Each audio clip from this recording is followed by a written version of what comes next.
blessed with a championship prosperity the likes of which we have never seen, cursed by a past riddled with despair. This is Blurst.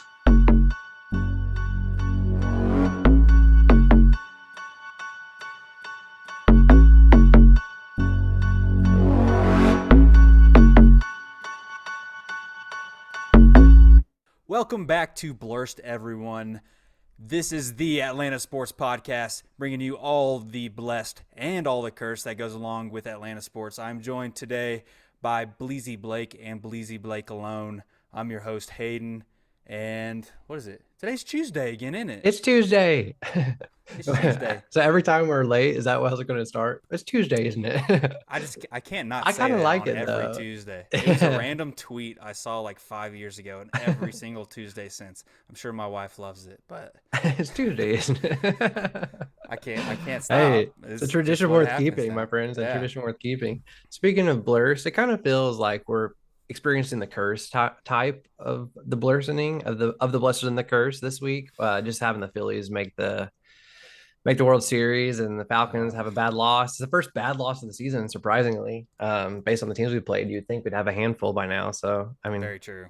that could be a little bit of a positive, I guess. And then the Hawks come off of just a bad loss yesterday or Sunday. So we're recording this Monday night. So yeah, yesterday, just not a good game. But do you want to start off with our blurs of the weeks? Yeah. Why don't you give yours first? Yeah, so mine actually has to do with the Phillies. I saw this today. The Morning Brew tweeted it out. Over the past 100 years, the surest sign of an oncoming financial crisis has been a Philadelphia-based baseball team winning the World Series. So in Mm. 1929, the Philadelphia Athletics won the World Series. We all know what happens next. 1980, the Phillies won the World Series. 2008, the Great Recession, for all the people who are listening to this podcast around our age would know, because this is the point, like we weren't old enough to like know the financial experience of it, but we knew it wasn't good. Like, Yeah, we knew it was bad. It was yeah, mostly our family yeah, our affected parents. And my parents. my dad lost a ton of retirement. I'm sure he Yeah, loves me talking about it now, yeah. but and then 2022, the Phillies are back. So if they win the World Series this year, you know what that means, guys. Start keeping the money in your pillows and your and You your and your mattresses. you heard it here first. We are going to have a recession. If the Al- Phillies win the World Series. Also, they said the same thing about UGA winning too. So, Yeah, we're right there. Where is it the perfect yeah. storm, my friend? So So I thought that was look a out. blurs. It's not an Atlanta blurs, but it is a blurs moment. So, and I know Philadelphia fans too. They would trade that all day. They would trade the recession all day for that championship. They would do anything for it. Dude, So, the Phillies fans were so quiet all year, and yeah, now like we posted a few TikToks. Check out our TikTok if you haven't yet. Blur Sports. yeah, We're starting to check it get a little out. bit of traction over there. Hayden's done a But great job with it. He's killing it. we posted like a couple of different Braves TikToks. Didn't say anything about the Phillies. It's Never just like once did you say just anything about the stupid Phillies. Braves stuff. I mean, it's funny, but yeah, it's still getting comments from Phillies fans. I'm like, guys, what? This was 2 weeks ago. Let's get over it. Speaking like we don't even have to like I want to hear your blurs of the week, but just talk about the Phillies real quick. Like as a Braves fan, all year I didn't care about them. They were so Yeah, irrelevant. And like that's yeah. the thing is like even now I don't care. I'll be honest with you too. I haven't watched baseball since the Braves lost. I've looked at the highlights to see some of the games and I've looked at the Yeah. stats because I'm an addict. I have to keep up with it. But I haven't watched baseball. That's what's so dumb about MLB scheduling games in the middle of the day. They're acting like people want to watch every single playoff game. No, I don't there's know no reason anyone to. There's no excitement to. unless you're like cover national sports media. Like there's no reason you would watch every single game. There's no reason we should have played day games every I, single game. yeah, But I I'll leave agree. that aside. But yeah, obviously we didn't worry about the Phillies all year, and then they got hot, and we ran into them at the wrong time, and so did the Cardinals, and so did the Padres. Which is the Um, cool part about baseball, but also shows you like how awful is the playoff setup for baseball. Why are we playing at 2 o'clock on a Tuesday dude, in a best of five when you've played 162 games during the year? Like I realized it's after the because they fact get into these contracts with like Fox, it's and then bad. It's they bad for the so game. every game either has to be on FS1 or Fox. And because of that, they have to start earlier in the day, Yeah, and then there's more rounds now, so there's more yeah. teams in the playoff. But You it's just dumb. want to hear what I But I want? mean, I want this for what? baseball. I just want Thursday through Monday from when does baseball start? April. Mm-hmm. All right, Thursday through Monday from April till September. baseball. But let Tuesday and Wednesday be off game. No one wants to go. It's hard to get to the ballpark. Like, we're not going to watch it anyways. And then give me night games. Just give us night games. Let us be able to go watch the game, or let's be able to watch the game from home. Like, Yeah, because we you're can't close watch the by day now game. too, so Yes, let me you're be able to good. drive over there. Yeah, I moved. If y'all notice, I'm in a different office. It's not complete yet. I'll put some cool artwork up there for y'all. But yeah, like I don't There know. you go. Baseball just there's too many games for it to become to a 5 game series and then you're just done. Like I just why There's do we even play 162 162? games. It's too Yeah, many. It it's just crazy to let that many teams in, and then I'll leave that alone because like we benefited. We only won 88 oh, games I don't last mind year. how many teams are in the playoffs. I just don't like Yeah, playing 162 games to earn a title just for you to lose a 5 game series. Like make it a 7 game series. sure. I mean, it's weird because I've been on down on the Astros for a long time because of the whole cheating scandal thing, but Same. I'm 100% rooting for them because guys, if the Phillies don't win the World Series, none of this matters. Right. It doesn't matter. It It's like doesn't. the Mets in 2015 when they went. Like Yeah. they can't say anything still. They can't use that as Well, any it type of support. matters. It will matter for the one thing like coming into the off season. It'll matter because the Phillies fans will be like, even if they don't win it, they'll be like, well, we're the number 1 seed, like coming out of it, which will be fine because like I'm okay with them feeling that way. But, like that's the only thing That's that will fine. matter. Like that's It's all a that will matter. it's a moral victory for It's a them, moral I victory, exactly. suppose. That's it. Oh, Um, jeez. But so yeah, I've watched a little bit, but hope just ready for it to be over. yeah, same man. I am too. I'm ready to start talking like what are Braves gonna who are we acquiescing in the offseason, like what's going on there. Like that's what I'm more excited about. But yeah, what's your blurs of the week? It's got to be that this is the first week in a while I've gotten to watch all of the Falcons game, and it was awful. It was a terrible watch, and it's so frustrating for so many reasons. And I guess since we talked about the Philly stuff, we can go ahead and move on to Yeah, that we if can you move want. on into the All Falcons right. So Falcons were in Cincinnati, if you believe it's real or not. in the jungle. It did not go well. We jumped out to a quick deficit there at the beginning. I think they scored their like 21 unanswered to start the game. Yeah. Well, and at Um, that point, let me be clear. I thought the score would end up way worse than it did. I will yeah, say that like that's the silver lining. If you looked at this game at 21 nothing, I looked at it and I was like, wow, like that. And I'm so preface this, like I'm moving while I'm watching the game and I'm like, I've missed all those touchdowns. And I was like thankful. I was like, man, at least I'm not having to experience this pain. yeah. I just keep looking at the score and now it's a lot more. But yeah, no, you're right. They jumped out quick 21 nothing. I mean, then it looked like a glimmer of hope. We had a probably our longest touchdown of the year, 75-yard touchdown to Demir Bird. Oh yeah, 75 So that yards. was Yeah. that was a little surprising. We had That's another his first long catch of the drive. season too. Probably his first and only based on the amount of Yeah. targets he'll see. You're Um, not wrong. but yeah, so it looked like there was a glimmer of hope. We had a good return on Oh, kickoff Avery was Williams has or to be the a best punt. returner in all football, right? He looks really good. I think he has Every to. time he gets the ball. He's about to break away. Like he's about to get his, which is such a hard thing to do in the NFL too. And like he's about to get his. Yeah, I mean he looks good, but yeah. So and we got a last second field goal out of that because we had a nice return, and then Yes, you got that it what was 28-17 at halftime. yep 28-17, and then yeah, not much happened in the second half. The Bengals scored one more touchdown, but yeah, Joe Burrow ended up he had 42 pass attempts, 481 yards, and 3 touchdowns, and it was tough. It was tough to watch. I felt like he was basically picking apart the defense. It did not help at all that the corner or our secondary was depleted, and Depleted. then Yeah. immediately It got AJ worse. Terrell Yeah. got hurt and he was out the rest of the game. And even like guys that are usually on a special team that were forced to be playing actually in the secondary, they were getting hurt too. There's Oh another yeah. ankle injury. We're down. Jalen Um, Hawkins, our safety, he's already ruled out for this next game because of a concussion. And then AJ Terrell, oh, yeah, and AJ Terrell is now week to week apparently, which is not good. Like day to day, it would be it okay. was a hamstring, right? You have to hand me. So, Yeah, hamstrings are tough. yeah, It's so a tricky area. it was a bad game for a lot of reasons. I think, like, but I will say this the fact that the score finished 35-17, I think it's a blessing because it could have got way worse. It could have been way worse. And I will credit Arthur to running the ball for this reason. And I heard Oh this. no. Listen. I heard this on the radio Folks, today. keep listening. Hear us out because I'm gonna have a counterpoint to Yeah, this. hear me out real quick. So I heard this on the radio today. Smoking Joe Patrick, 99 the game, Atlanta sideline reporter. He was talking about the fact that we ran the ball still because if we were to go out there and throw the ball, we'd probably have more 3-and-outs because we're not good at it. We're really not. We're just not good at it. Mario's not highly efficient. He's only good at taking advantage of plays when we have a play action that puts someone open. Like he's good at taking advantage of mismatches, but he's not going to go out there and drive you down a field. Which is why I probably should put Ritter in, and I'll agree with that. But on the running note, like we still chewed 26 minutes at the time possession, almost 27 minutes. That saved us like from giving up at least 2 or 3 more touchdowns. Like that's what I'm trying to say. Are you trying to win or not? Well, you don't want to chew up game clock. You're not going to. You're not going to win this game. We talked about this already, though. Like I don't think you will with Mariota. Like Yeah, I know, but like that's exactly why. Like this should be it. This should be it for the final straw. We were down 21-0. Yeah, you cannot come back just running the ball. Like I think that's a great example. We had 26 minutes of possession. Like I would have rather it been 10 minutes and us at least. I'd rather us throw 5 interceptions. Would you rather us lose the game like 56-10 or whatever? 100%. Really? I would much rather see that. We threw the ball 13 times.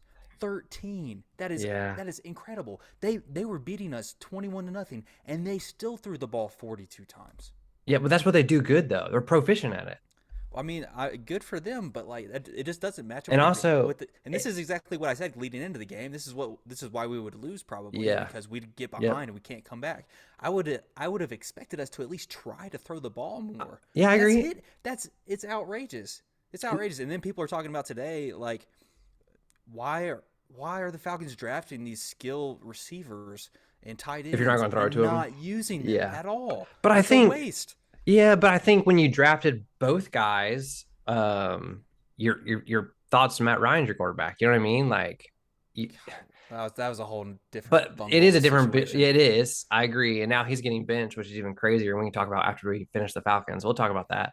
But I just want to say, like, the Bengals did something really smart. And here's something that Aaron and I talked about on the phone. He can't make it tonight, but he did want me to say this. Like, we were dumb last week when we picked the Falcons to win this as an upset because we already knew Casey Hayward was out and that AJ Terrell was day-to-day, and we were missing another cornerback too, D. Alford. So, like, we should have knew we were going to lose because going into this, what are Bengals good at? They're good at airing it out. They're good at spreading the field. They have 2 number 1 receivers and a number 2 receiver, basically, is what they have. And then Hayden Hurst is a fine tight end. They have a ton of depth. Yeah, it's ridiculous. So what they did was they spread the ball out big time the whole game to make it where we couldn't blitz because they realized the Falcons defense, here's what they do good at. They do good at blitzing and getting pressure that way and hoping, and then they are bend, don't break. They're hoping you're going to make a mistake and they're going to take advantage of it. However, when you can't get pressure against a quarterback as good as Joe Burrow, you're never going to make them make a mistake. And that's what happened. And so Bengals spreading it out made it where we couldn't. To play zone. You were right. I was getting frustrated watching because I watched the whole game. It felt like, oh my God, he's getting so much time in the pocket, and then he's able to just pick apart the zone every single play. And they're picking up 10, 15 yards every play. Not giving up the deep ball for the most part, but it's still so frustrating. Oh, it's frustrating. And they had to. They're down 3 cornerbacks. You can't do man-to-man against Jamar Chase and T. Higgins with the guys you have on the field. And then you can't blitz because they're not letting you. They're doing 3 or 4 wide receivers every single play to make you worth the spread out. Sure. And I'm not mad at the defense. Like, we were limited, whatever. That it's just the offense is the most annoying part. It's great that we were able to run the ball well, but the Bengals do not care if we're running the ball every play. They're just happy to let us get 5 yards of carry or whatever and let us milk the clock to our own demise. I don't know. Well, here's the thing, though. It has to be soon, right? It has to be soon. It has to be. And here's why. Like, I don't know. The Panthers this past week beat the Bucks. So we're actually still tied for first right now. Like, we're still in the playoff hunt, which is crazy because our division sucks. And I think we'll actually, no matter what happens in the next couple of weeks, I think we'll stay in this playoff hunt. But I'll be honest with you, dude. I could see after that game us losing to the Panthers next week. And just because of like just deflated and Mariota not playing well. And if you lose to the Panthers, I think you lose to the Chargers the next week. And I think that could be the turning moment for Ritter to come in the game. The issue is this, though. If we win next week, as long as we're staying in this playoff hunt, I don't think we'll ever see Ritter. And that sucks. But I think that's the truth. I think as long as we're in this playoff hunt, I don't know if we'll ever see Ritter. It does suck because I would rather see Ritter and us lose the rest of the season than see a first-round exit in the playoffs. because you're going to be stuck in the middle tier forever. And we've talked about this before, especially it's a huge thing in basketball. The Hawks Especially have been basketball, in the yes. middle forever. But Just good enough. You don't, at least if you're in the bottom 5 to, I don't know, 8 teams in the NFL, you're going to get a legit top 8 pick. True. If you're sitting in the middle, then you don't get the top talent and you don't make the playoffs, or you barely make the playoffs, and you're in purgatory. Yeah, I'll say this though, like a team like Atlanta has to keep team. It's not like Cleveland Browns. You can't go out there and suck every year and still sell out your games though. Like, and that's like something they've been struggling with is the new stadium's been basically empty since we've gotten because the Falcons have sucked since then. Yeah, And I think product. there is a truth to the winning culture thing. You want to win games, and like if you look at teams like the Baltimore Ravens, I know these all have good coaches, but let me get to it.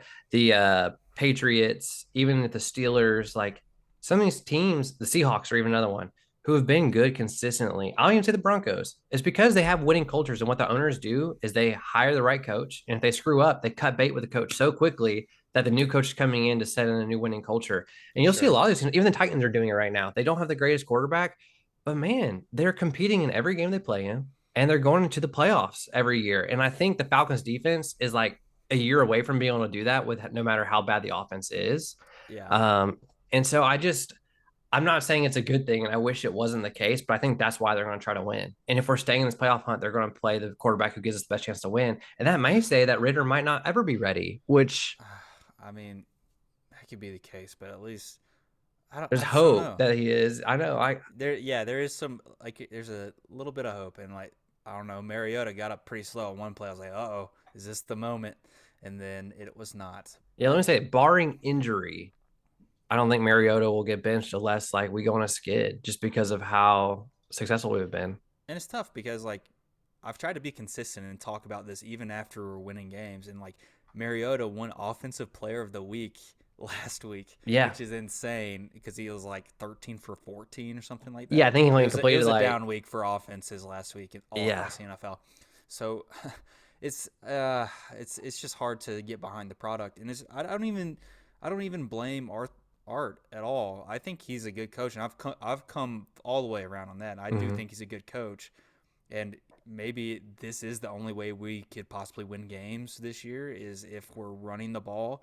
But like, I would rather just get completely blown out than keep a game close but have no chance. I think we all just want to see the rookie play because you know your cap with Mariota. You know your cap. Yes. We've all seen it. Like, and I don't think it's going to get better than this. Like, I think this is just the cap. You're going to be competitive in a lot of games, and there's going to be times where you're going to win, but he's never going to win you the game.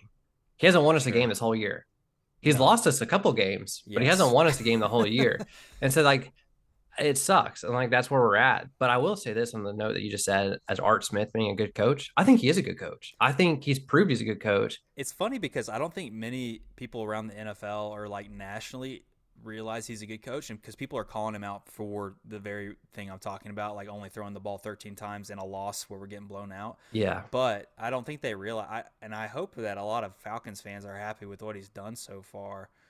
Because I think he's a very smart guy based on what I've seen so far. Yeah, it's frustrating the things we see, but we're working. You don't know how their hands are tied. We're working with a talent deficit in the most important position of all sports. Yeah, well, we're working on talent deficit in a lot of areas. We're literally 60 million dead cap this year. There's $60 million that could go for good players that aren't playing for us because we traded them away.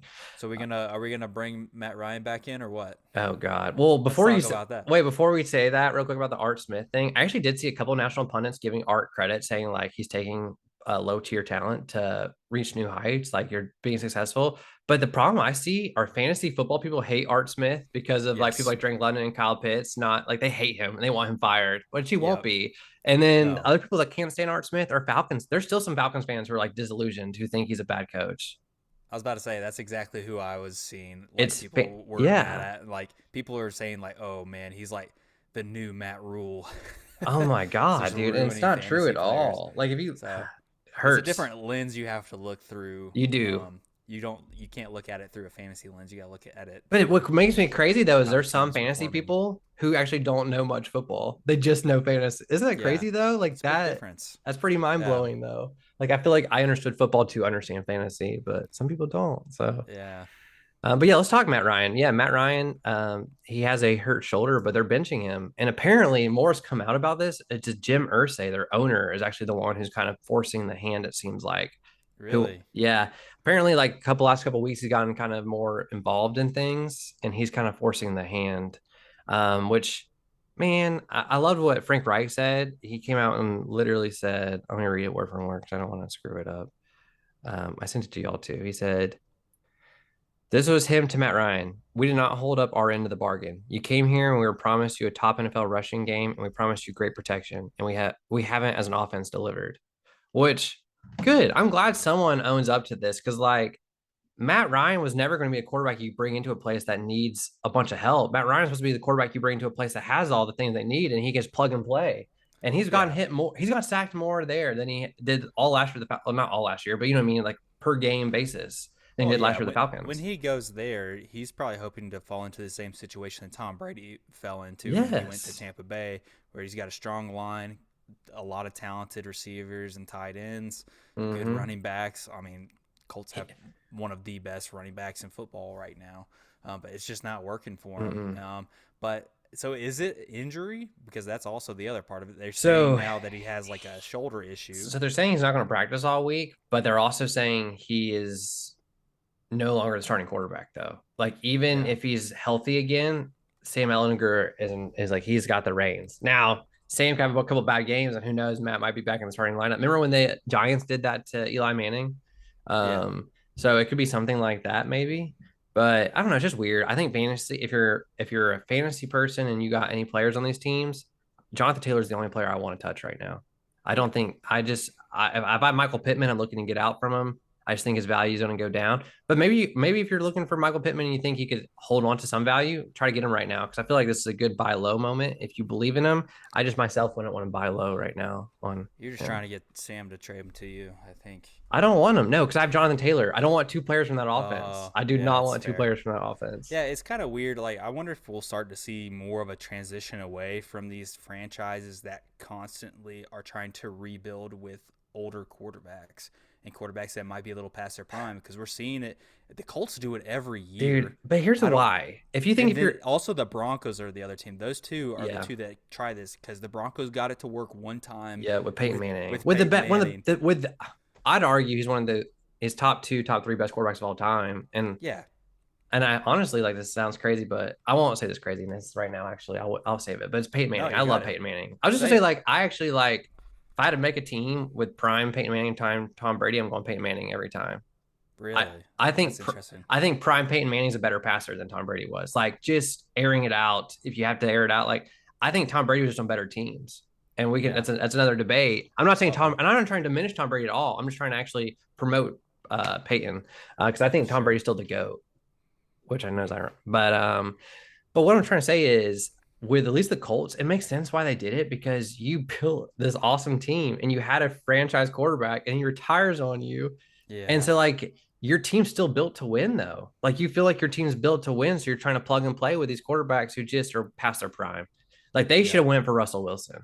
And but maybe Russell Wilson's bad. Who knows? I think it's more of a coaching thing in Denver. Yeah. That's But true. maybe it is Russell Wilson. Maybe he's bad. I don't know. I can't tell. He looked good It, in the first half of that last game he played it's in. it's hard to know what injuries are real and which ones are fake that come out after the fact too because like Mm-hmm. especially like so they're saying that Matt Ryan's got a shoulder issue now. That could be they're saving him some face. He sure it might be sore, I but don't like know. but same thing with Russell Wilson. He's Yeah. struggled and then it's like, "Oh, he's had this injury, Separated this injury, shoulder and yeah, this and this. hamstring." Yeah, Like hamstring. Yeah, whatever it is. Yeah. but anyways, just to get back to it, like I would much rather be on the side of trying to find that young quarterback, and so that's another reason that I want to see what Ritter's got. Yeah, because if it's oh sorry. We don't want to go into next season with Mariota as the starter again because Mm-hmm. he is that older quarterback. While he's having a decent season, I give all that credit to Art and the play calling myself to be able to win some games. But you're not ever gonna break through that ceiling Right. of being a consistent division winner, because this division is anyone's for the taking. Whichever team wants to step up and take it, it's theirs for the next 5 years. Yeah. It's not the No. Bucks anymore. It's And not. They lost to the Panthers. I think Panthers are the worst team in football, probably. Yeah, it was a bad loss too. And Yeah. there's some bad plays by them. Like Mike Evans dropped a touchdown pass in the very beginning of the game that would have put him up early. Like there were some moments they wish they had back for Oh, I sure. mean, and then on Thursday Night Football, the Saints looked awful too. I mean, they Oh keep yeah. going back and forth between Jameis and Andy Dalton with different injuries and stuff. They might put Taysom Hill back in. Who knows? But Andy Dalton threw 3 interceptions, 2 of which were returned for touchdowns. Yeah, pick sixes. Shout out old Matt Schwab. Schwab. Known former Falcon, known for throwing pick sixes left and right. Hey, that's a talent, dude. You got to know where you can hit the cornerback fast enough where you get to the end zone. You get the ball back in your hands again. It's a free play. Stay on offense. Always. Man, I'll also say this, like if it's not Ritter, then like are we drafting someone? Like, and if we are drafting someone, if we're in this playoff hunt, you're pushing yourself out of the top quarterbacks, which means you might miss out on the Bryce Stroud, or is it Caleb Stroud? Bryce Young, Caleb Stroud, Hendon Hooker. Who's the other guy too? Caleb Williams is someone else that people have been talking about, I think. He's the USC quarterback, I think. Oh yeah, and the Kentucky one too. Well, Levis. Yeah, Levis. Yeah, and then Florida's quarterback though. I know he was good in the Utah game. And speaking of Florida, we're about to transition into the Dogs, but he hasn't had the best season. But he's kind of like a Josh Allen, like where he's just built big, throw the ball 70 yards down the field, and like maybe can translate. Anthony Richardson. Yeah, Anthony Richardson. So yeah, I'd like to see Ritter playing by the end of the year. I just don't know if we will, and if we don't, then here's the thing though: if we don't, you might see this again next year. Like if we make the playoffs this year, you might see Mariota again next year. We have him for 2 years. And then you're going to see maybe a Ritter transition slowly. And would you be okay with that? Dude, no. If he starts the first game next year, then I'm okay with it, I guess. And it's like, I don't know. That's the same thing they did with Pat Mahomes. A year, and other successful. There's other good quarterbacks to sit. So it just doesn't happen that often anymore. But I don't know, man. I almost fall into the camp is like everything is ready to go. Yeah, the division's winnable. Yep. Like we have the defense when healthy. Close. Give it a year. We have the offensive pieces too, especially with Ridley back next year. So like we gotta figure it out quick here, or else we're gonna be sitting how the Colts are right now. Yep. A team ready for a quarterback. That's the one piece, and you got to be able to find it. My perspective is like, and I know it's dumb because it was the Redskins, now Commanders, that drafted 2 quarterbacks in the same draft, and RG3 and Kirk Cousins. Yeah. But dude, like, they have neither such of an them. important position. What if you just draft like 3 quarterbacks, like first, second, third round, just like, all right, open competition, let's see what happens. If you did that, what you're basically saying is like we're punting this year. This year is just to figure out the quarterback. And then next year we'll draft everything else we need. But I mean, honestly, both of those quarterbacks worked out for them. Like RG3 had that like basically career-ending injury. Yeah. Yet they have neither one of them. Kirk Cousins is still and then they bungled that too. Yeah. So I mean, maybe 2 quarterbacks, but I agree though. I like the 2 quarterbacks. If Ritter's not the guy, then I would like, all right, let's cut bait with both these guys and let's figure out something else. Because I think that was the plan all along. Taking Ritter 3rd round makes it where you can take another quarterback the next year and not feel bad about it. Like, and then also, what's his face? Bill Belichick just did this with Bailey Zappi, the kid they've been starting has actually been really good. Like, they drafted him 4th round this year, or 3rd or 4th round, and hell, he's 2-0. And now Mac Jones coming back, but say Mac Jones doesn't do anything, throw that kid back in there. Like, I mean, heck, Bill's done it with like a 7th round. What did Tom Brady go? 7th round, 6th round? Yeah, whatever, something like that. Around. I mean, yeah, he can turn talent around. So. No, he can. And speaking of all these college quarterbacks, like looking at UGA coming up, this is typically where Aaron takes over, but he's not here. But that's okay. The Dogs didn't play this weekend. But some interesting things happened around college football. Including the Oregon Ducks beat UCLA. So they're back in the top 10. They cracked back up there again. Wild. And then they're undefeated after opening loss. That makes that victory look so much better. It helps a lot. South Carolina hasn't lost another game since we beat them. Oh, that's nice to hear too. Yeah. And so really the game coming up though is the Florida game, which we're talking about it. And Aaron wanted me to mention this. For the first time in his life, he wanted to say that the Florida game is a trap game. And what he means by this is like typically Florida's good. We typically play a good Florida team. So like it's never a trap game because you got to work your butt off to to beat them. But this year, Florida's looked bad. I But don't know if you froze or if I froze. well, I'm not frozen. Hello? Oh, he froze. All right, everyone. Well, I'll keep talking while Hayden tries to figure this out. This is now blabbing. What do I call it? Babbling with Blake. So yeah, what I was trying to say is the Florida Gators. Wait. Oh, he's back. Oh, dude, I was about to just go a solo pod this. Oh shit, was it me or you? It was you. God damn it. It's all right. Now we're gonna have to do the thing. Well, it might not. It might not take away the whole thing. All right, I'll resume my recording. Yeah, I haven't said anything. I was literally just saying like, "Welcome to Babbling with Blake."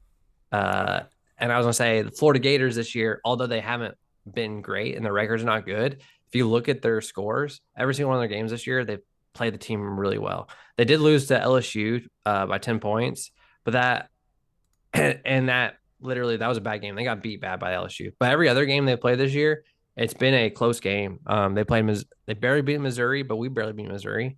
They only lost to Tennessee by 5 points. It was a game they could have won. And they only lost to Kentucky by 10 points, which is that's a close game. And Kentucky's not a bad team. And then they beat Utah by 3. So like, even though they're not ranked and this is a down year for them, they're still a team that could fight and compete against us. Yeah. Their defense isn't horrible. They're off and they got a good quarterback. So if their quarterback hits lightning, strikes magic this weekend, like I could see it being a close game. Do I think it will be? No. I think Georgia actually will mop the floor with them. But it's good to talk about how this is a potential trap game. No, I completely agree with that too, because I mean, every year we have a bye week leading up to Georgia, Florida for the reason is, I mean, I don't know if it's originally because of that, but it's always worked out to where you can have that extra set of focus on that game specifically. Yep. And so now this year, it's funny that we're facing Florida, who's not doing quite as well, and then we have Tennessee following that. So it'd be easy to let that happen and fall into that trap, as Aaron would say. Yeah, and everyone's talking about Tennessee, and that's something Aaron wanted to mention was that like you're not hearing anything about Florida. You're only hearing stuff about Tennessee, which is kind of crazy too, thinking about Tennessee in that point. They're 3. So like coming into next weekend, it could be 1 versus 3. If we handle our business and Tennessee handles theirs this weekend, they're playing Kentucky. So they could, if they're both handling their business, like, which they're having a much harder game than us for sure this week. Yeah. But yeah, I don't know. Just something big implications there, and I'm excited to watch the Dogs go play in the Swamp. This could be one of the last times we ever play in the Swamp. Not the Swamp. We're not playing the Swamp. We're playing in Jacksonville. Swamp where Florida Gators play. Yeah, but both the Gators and the Dogs are talking about not re-upping their contract and doing that anymore because really? It's all about money, man. So I'll be honest with you, I wouldn't mind that personally. No. It would help us. But there's a lot of old heads though who are like the tradition of playing there. It needs to keep playing there. But I'm like, dude, let's just go back and forth between Atlanta and Jacksonville then. Like we've been playing away games for however long we've been playing in Jacksonville. Yeah, it's a horrible it's not a neutral site. It's not. No, it's not. It's in Florida. It's in the state. Yeah. Like I mean, I don't know. I don't know what would make more. I don't think there's a 1-1 every other year. If you swap between Atlanta and Jacksonville, would be kind of cool. Like that would be cool. It's about equal distance drives. Like we can have cocktail parties elsewhere. Yeah, it could be a Tito's party in Atlanta or something. I don't know. We could just call it something else. Like let's. Yeah, honestly, that would make more sense. Like Jacksonville 1 year and then Atlanta the next. Yeah, just go back and forth. Like let's just do that. I'd be fine with that. But yeah. So stay tuned this weekend, guys. It's going to be a fun one. And hopefully we go in undefeated against Tennessee next week and we really can talk about some potential fireworks that could happen between the hedges. Yeah, a lot of different scenarios could happen from that game and a lot of college football playoff implications. Do you hope Tennessee and Georgia go into that game undefeated against each other? I do. I do too. I mean, of course, like it can get so messy, man. Like if Tennessee loses to Kentucky this week or something crazy like that, and then they beat us, and then it can get real messy. Or if we lose to Florida, or if the Alabama drops another game somehow before the SEC championship, and then they beat whoever wins. the East, and like, which is kind of fun. But hopefully, we're just Yeah. undefeated and don't have to worry I about hope it. so too. I hope we're the undefeated one that doesn't have to worry about it, and all these other SEC teams are kind of vying for the position. But Ole Miss did lose over the weekend to LSU big time. Like, it wasn't even Yeah. close. So And wait, well, I guess I have to say, like, the thing I think is a differentiator with UGA and every other SEC team is defense right now. Because you saw it in the yes, Tennessee and Alabama game. there's Neither no one of those teams defense. has a defense like of the And that's same why I think we caliber. should be favored in that game. And I we'll think so. talk about it more next week. But like, I think the Georgia defense has been good all year, Yep, so I'm not been worried. consistent. Yeah, shows you So Kirby was the key to that good defense in Alabama. Shows you. I feel like yeah, he was the key. he was. Um, but yeah, that's all I have about the dogs. Do you have anything you want to add to that? I'll leave it at that. Go Cool. frogs, go dogs, go hogs. Yeah, let's go and go Hawks. Am I right? Go Hawks, Yeah. go. So we're currently 2-1. Of the three games, we can talk about the last one was the most disappointing, but let's look at the first two first. We beat the Rockets by 10, 117 to 107, and then we beat the Magic 108-98. So both by 10. We hold Magic below 100 points. I'll be honest, both of these wins I thought were pretty impressive, not because we're playing good teams, but because you're playing two good teams that have not two good teams, two teams that have good young offensive players who are very like freak athletes. So like if you look at the Rockets, they go on the next game to lose to the Grizzlies, but 129 to 122. They put up 122 against the Grizzlies. Like and the Grizzlies are a good team. So that offense can score a lot. But then the Bucks go on to beat them 125 to 105. Kind of shows you where the Bucks are at in the echelon of how good they are. They beat them by 20. But that's also the Rockets after playing three good hard teams in a row. Like it's just going to be much harder for them to compete. And then also, if you look at the Orlando Magic, they've scored a lot of points in their couple games too. And so have the Hornets. We lost to the Hornets on Sunday. This was a big deal because the Hornets were without their two best players. They're missing Terry Rozier and they were missing LaMelo Ball. But it doesn't matter. Like they have some hoopers on this team. Kelly Oubre Jr. went off for 24. Gordon Hayward 12, Dennis Smith 18, PJ Washington 12. Like everyone put up numbers for them. I felt like who could. And if you look at the Hornets, they're 2-1, and in their three games they've played, they smacked the Spurs. They almost beat the 76ers. That was the preseason, my bad. They only lost 12 against the Pelicans, and then they smacked us. So like they've looked decent. I didn't get to see I haven't watched the Hornets game, but looking at the box score, it looks like we didn't have a third contributor that really came through Well, for us. so here's what happened. Yeah, John Collins was not the best in this game, but really what happened was this: Trey got 3 fouls in the first quarter, which and you only have 6 in the NBA, and you're fouled out. So he had half his fouls in the first quarter, which one he never gets that many fouls anyways. But two, as a coach, you're supposed to take your player out after 3 fouls that early. So Trey got set, and like if you look at the scoreboard, first quarter was our best quarter. We outscored them by 8. Looked like we might cruise on to victory. But after that, like the team just never got right after Trey came back in. And Trey still had a great game, but he went 28, 9, and 5, so 28 points, 9 assists. And DeJounte Murray still had a decent game. He's almost averaging triple-double this year, which is kind of crazy already. But yeah, they just couldn't get right. The offense could not get right after that. AJ Griffin brought a good spark later in the game. And here's kind of what's going on in these first 3 games. 3-point shooting's been off. We're just not hot from the 3-point line. Kevin Huerter has averaged like 4 3-point made a game since he got traded out to the Kings. We're missing those 12 points right there and those easy threes. But also, I don't think it's because our shooters are that bad. We're missing some open shots. Like, yes. And sometimes it just happens in basketball. Sometimes you have cold runs. So I really do think that we're a good team who's just had some not so great games. And we've won 2 of the 3, which is good. Like good news for the Hawks. Like in games that you can win where you're getting outshot by the opposing team from the 3-point line and you're the Hawks, those are good victories. Like, and you lose. Oh, well, like this is something that we're going to improve and only get better at when Bogey comes back. And also AJ Griffin got 6 minutes in this last game. In the 6 minutes, he scored 8 points, 2 threes and a 2. So like, I was pretty promising seeing the rookie come in and score a couple of baskets.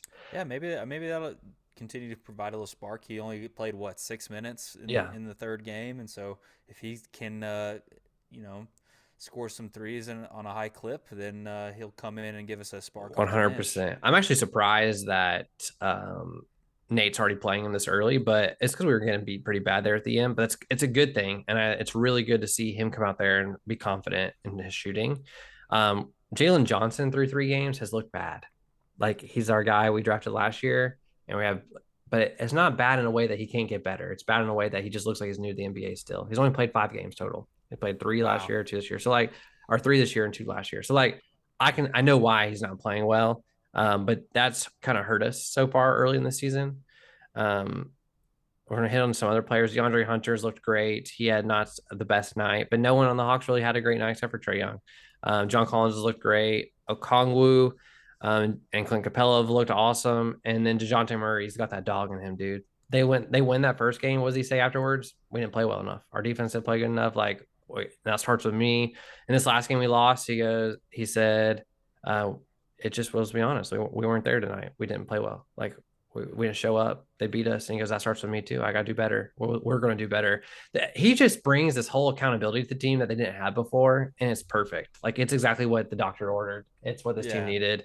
And that's why I think this Hawks team is not the same Hawks team as last year. Because last year, losing a game like this, we would say it all the time. We're like, well, it's just like we weren't there tonight. But we had to start saying that over and over again. Like, well, we just didn't show up tonight. Oh, we just didn't show up tonight. I'm hoping this has not become a pattern, and this is more of just we really just didn't show up, like, and we're a good team. Yeah, I mean, from my perspective, and I don't have much to go off of because I didn't watch many games last year, if any. But I mean, it seems like they're a good defensive team. I didn't watch the third game, but DeJounte Murray, he's able to read the passes really well, get in the passing lanes, and make a bunch of steals. The first 2 games, they won the turnover battle like tremendously. They had over 10 steals the first 2 games. And so that kind of stuff makes a big impact, and it leads to more transition points, takes some of the pressure off of set offensive pieces. 100%. Fast break points. And that's something we didn't do last year. We were near the bottom of the league last year in fast break points. And this year we're near the top of the league. And I think that's because of DeJounte Murray. It helps push that pace. Things I'd like to see following this first couple games, I'd like to see Trae off the ball a little bit more. Like he's been on the ball more than DeJounte, which I get. He's the better ball handler. Like he's our best player. But I'd like to just see some more DeJounte Murray let Trae shoot some more. Like just get more. But I think that's going to be something that happens as the season goes on. Now I will say, like, if we start to lose a handful of games like this, like we did on Hornets, I just think if we go down early this year, like say we're 10-10 after 20 games, like at 500, I could see an early coach change. I just could. Like you have so much talent. You need to be able to compete this year. And I think we will. I'm not trying to say we're going to be like that. I think we will. But I'm just saying if it does happen, I'd like to see an aggressive coach change because I am very encouraged by what we've seen. I'm very optimistic. I think this team is better than a lot of people give us credit for. And I think we're actually going to surprise some people. And like we talked about the season opener, the preview we did, I think they could be a top 4 seed. And I feel more confident about that now after watching the Hawks play. Yeah. Yeah. I mean, it's been mostly positive so far. There's going to be games like that. Nobody wins every game. So hopefully they flip the ticket on Wednesday against the Pistons. No one wins every game. Right now we're the 5th seed, so I mean, it doesn't really mean much right now. But if you want to look at around the league, like 76ers are 0-3 right now. The Raptors, who are another team that were supposed to be ahead of us, they're 1-2. The Heat, who are another team people put ahead of us, are 1-2. The Bulls, who people put ahead of us, are 1-2. Literally, people I look up to, like JJ Redick, who has the Old Man in 3 podcast, which I really love, and I listen to it because I like the NBA. But here are my feelings. He said we were like the number 9 seed this year, and his co-host said we're the 8th seed. I'm just like, man, y'all are putting some of these teams ahead of us. I think we're better than them. It's that Atlanta bias, man. It is, bro. And people discount Trae a lot too. Unfortunately, they just don't. Give him the kudos he deserves. Well, hopefully we keep it going the right direction. I know we've talked in the past about like what we would expect out of like the first 10 games and what we expect out of Nate, and if it doesn't happen, how quick are we going to be to pull the trigger and make a change? Because this should be a top 4 seed team based on the talent that they have and what they've shown. 100%. And if you look at our next 3 games, so by the time we're recording again, we'll play the Pistons twice and the Bucks. Like we're playing both those games in Detroit, but you should go up there and win both of those games. I could see us losing one just because sometimes it's hard to win back to back against the same team at their home stadium, but you should win both theoretically. You should. And then you play the next week, we play the Bucks, Raptors, and Knicks, which those are 3 better teams. Oh, Bucks will be Saturday. So Oh no, that's this week. You're right. We play Raptors, Knicks, Pelicans the following week. So yeah, so that'll be a good test to see kind of like how we hang with the top yes, tier of teams in the league. yeah. And Chris Middleton's not back for the Bucks yet, but he may be back by then. But to be honest, they don't need him in order to beat us. Like they're that good. Like if they show up to play and play like they're capable of, they could. But we also are capable of beating them, is what I'm trying to say. And I think you're right. No, I think it's gonna be a great test. And all 3 of these games are away. So we started off 3 home games. We went 2-1. We need to follow that up and go 2-1 in these next 3 games. And I don't care who we win the 2 games against. We need to go 2-1 again. We'll get up to that nice 4-2, go 6-3, and then eventually go 9-4. Like that's not bad. I think if you can keep that win rate all year, like you're gonna be fine. But I'd like to see us win like 6 or 7 of these first 10 games for sure. Yeah, let's do it. Yeah, let's do it. Let's just go tell them to do it. Let's call them up. Hey, let's just win some games, guys. Let Trey know. Let's do it. Yeah, Trey. Hey, I can let his father know. We've argued a couple times on Twitter. Hey, Rayford. Just wanted to let you know that your son needs to play well so we can win these games. Thank you. Yeah, man. So that's really all I have for the Hawks this week. If you're a Hawks fan right now, I'm hoping you're enjoying as much as we are. It's been fun basketball to watch, and I think as the season goes on, you're going to see those games like the Rockets and the Magic. I think you're going to see us pull away earlier in those games, and they won't be close. But it's the beginning of the season. Hopefully that's true. We got anything else we wanted to get into, or are we going? Well, Falcons play Carolina. We should win that game. If we don't, please, God, make a quarterback change. Bring on Ritter. But we should win that game. Let's look at Dogs. We already talked about them. Phillies are playing. We hope they lose the World Series. I really don't want them to win. That's really all I got right now. No. Sweet. Well, thanks everybody for listening to another episode of Blurst, our 22nd episode, I believe. Wow. So we are rolling through them here. As always, we got to thank our music man, Oh No, for getting us our intro, outro music. Thanks, Oh No. And shout out to the rest of our team, except for Aaron. He keeps missing episodes. So, Gray, you're on standby. All right, everybody have a great week. Thanks for tuning in. Bye, everybody. Later.